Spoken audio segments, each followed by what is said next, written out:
The style Falcon diamond hem trousers are ideal for embellishments. Watch this video to see how. If you want to embroider your diamond hem trousers, there are three really key areas that you might want to think about doing a little something. The first is in the diamond inset, which is right here. And this is what the pattern piece looks like. So there's a little space here that to do a little something something. The second place is along the front sort of bias edge here. And here's what the pattern piece looks like for that. And you would do the embroidery right along here. And then the third place would be up here at the top where the pocket is. There's space to do a little something up here. And this is what the pattern piece looks like for there. So I'm just going to show you how you'll want to mark off your pattern piece to be sure that you've got enough space to account for the embroidery and the seam allowances and everything.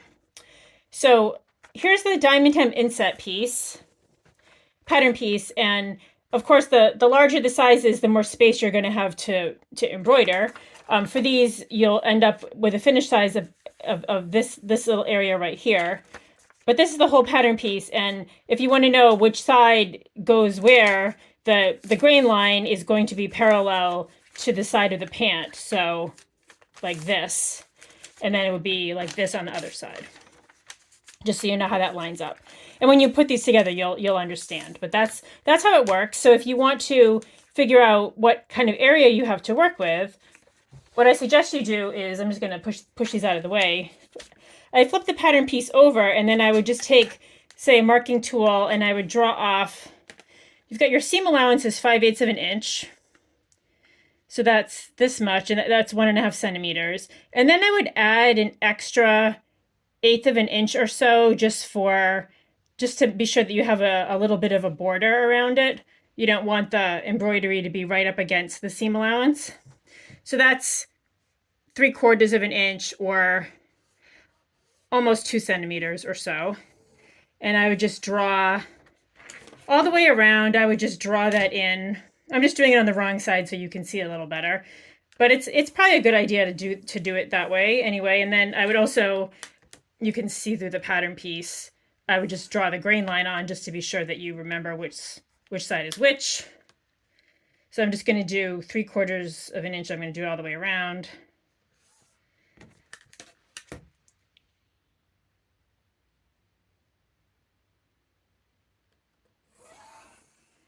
Okay.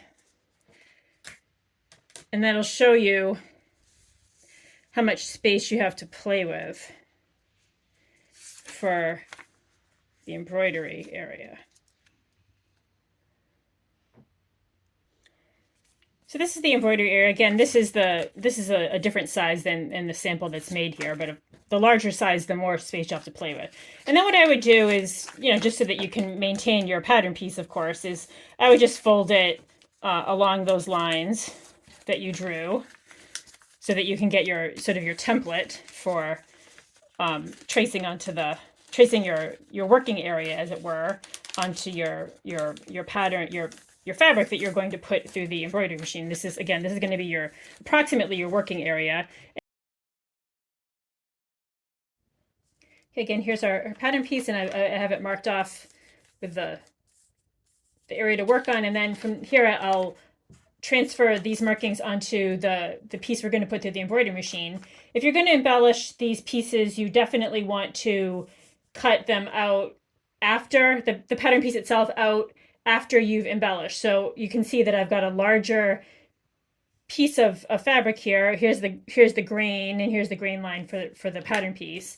So what I like to start by doing is just quickly outlining the whole pattern piece, just because,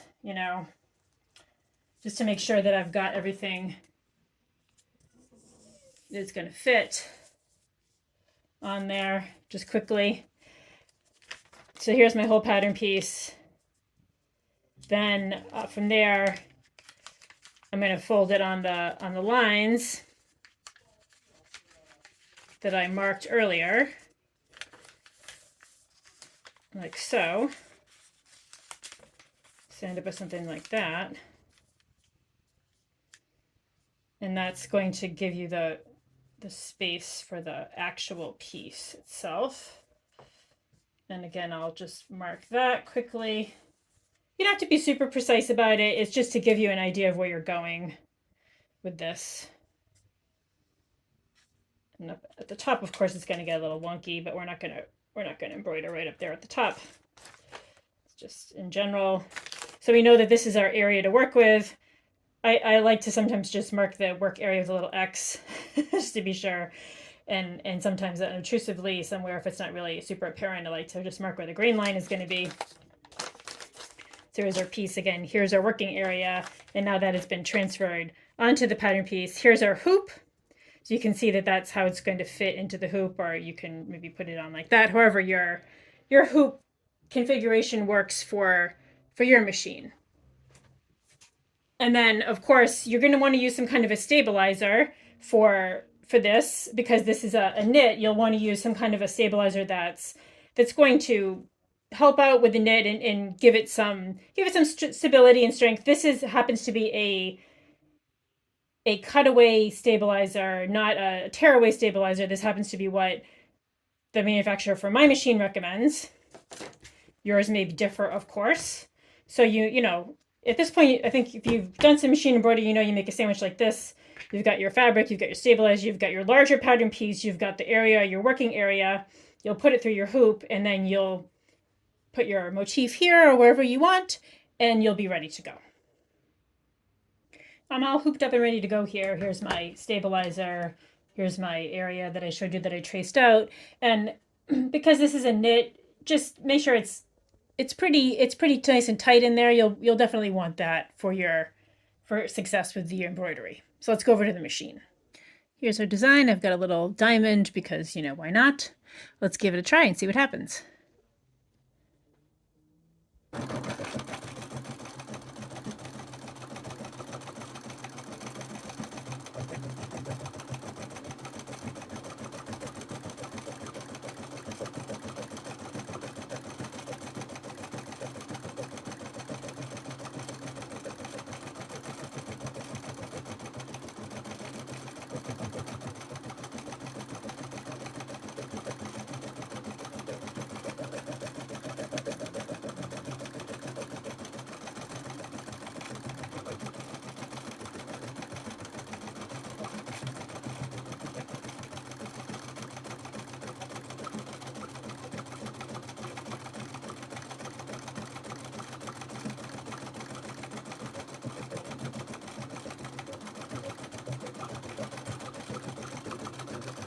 Okay, things are coming along nicely.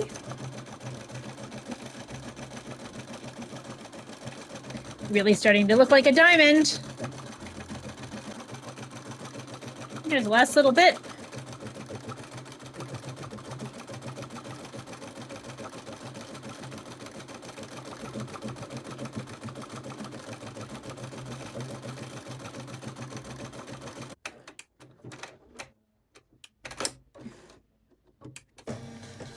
There we have it.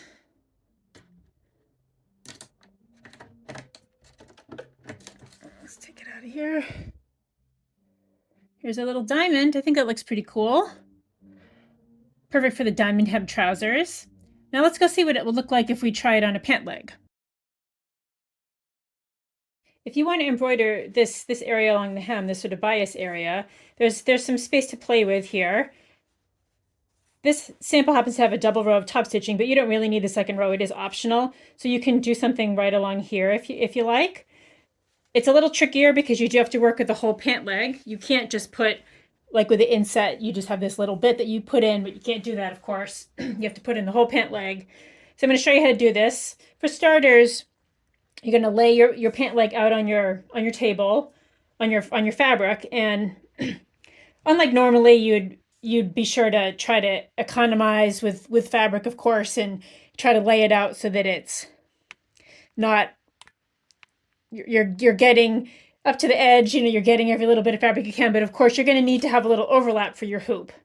So if you imagine that you want to embroider this area here, this bias edge for the diamond hem, you want to have enough space for the hoop and then some of the overlap. Let's say that the hoop is going to go on like this. For example, you want to have a little margin there. Maybe I'll scoot this down just a tiny bit more so that see if that hoop is going to lie down, there'll be a decent margin there to work with all the way around. And then what you can do is you're gonna cut this out, but what I like to do is, as we did before, I like to start by just tracing the pattern piece with a little bit of chalk all the way around the relevant area and then some. So we're just going to be embroidering here, but we'll go up here and then we're going to cut the pattern piece out later. I've marked just so you can be sure to see where the grain lines are in orange here. And then, as we did before on the back, you'll mark your relevant area where you're going to be able to do your embroidery. Here I've marked off already in orange along here and along here where this seam allowance is plus 1/8 of an inch or a couple millimeters. So altogether it's 3/4 of an inch or about 2 centimeters or so of margin. And then also you've got on the inside, you've got the facing. This is what the facing piece looks like. And that's going to be kind of your outside border in the sense that if you're going to do this embroidery, I'd stick to this area that's faced so that you have that extra little bit of insurance in the area. And so what I'm going to do is I'm just going to do that in blue. So this blue area represents the facing on the outside. So your embroidery area that you can work with is sort of in here, in a sense, which is a nice area to do some sort of a scroll work or some kind of a repeating motif or something. And then, of course, you could repeat it on the back if you like too. We're just going to work on the front for now. So now that we know where that is, as I did before, I'd fold this up so you can maintain your pattern piece. So if we're going to have it like this, of course. Pardon my reach. I'm just going to weight that down, and then we can fold it up like so. Use our chalk to mark off our no-go area. This is going to be the area where the margin where the seam allowance is going to be. Like that.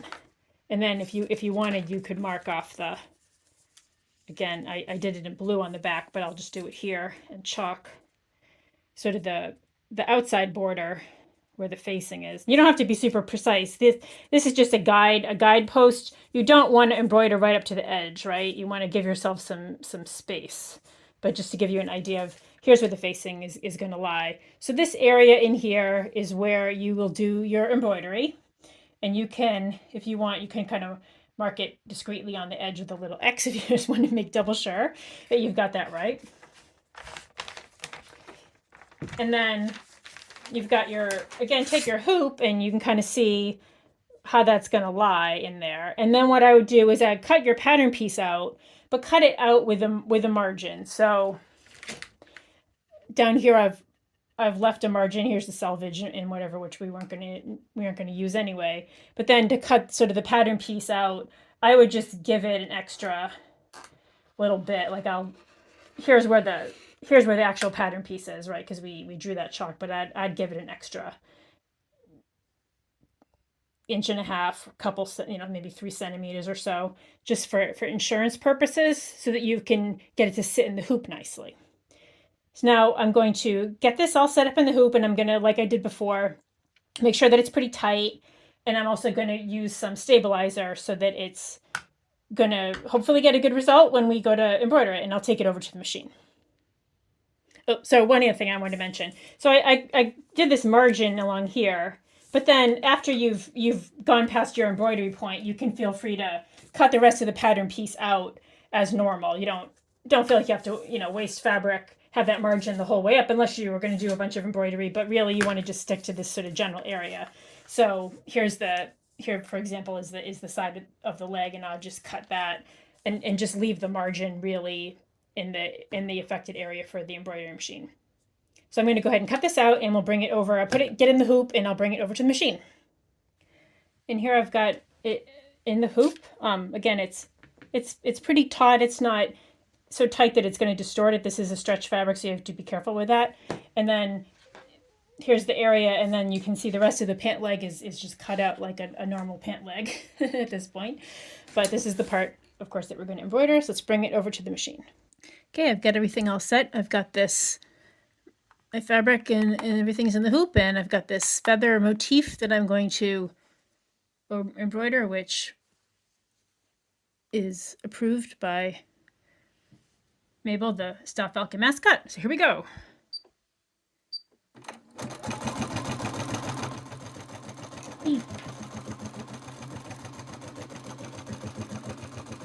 You can see how I've lined it up. It takes a little bit of doing to line it up in the area. You can see it's going right in between the area that we marked in chalk.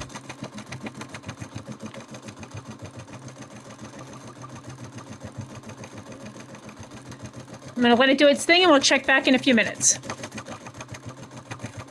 Okay, things are going along nicely.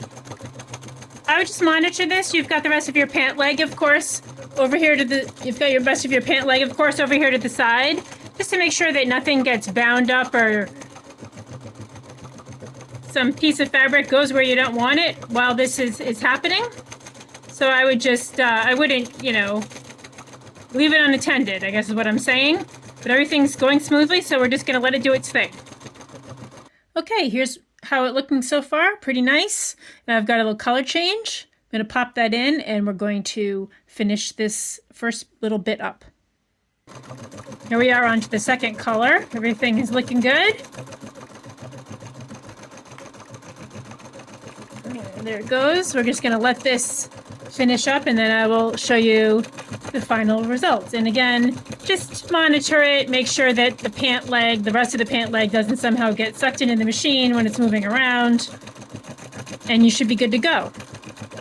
Okay, here is the first little feather motif that's done for the hem of my diamond hem trousers. I am going to go on to put on a couple more of these motifs, and then I'm going to sew up these trousers, and I will show you what the final product looks like.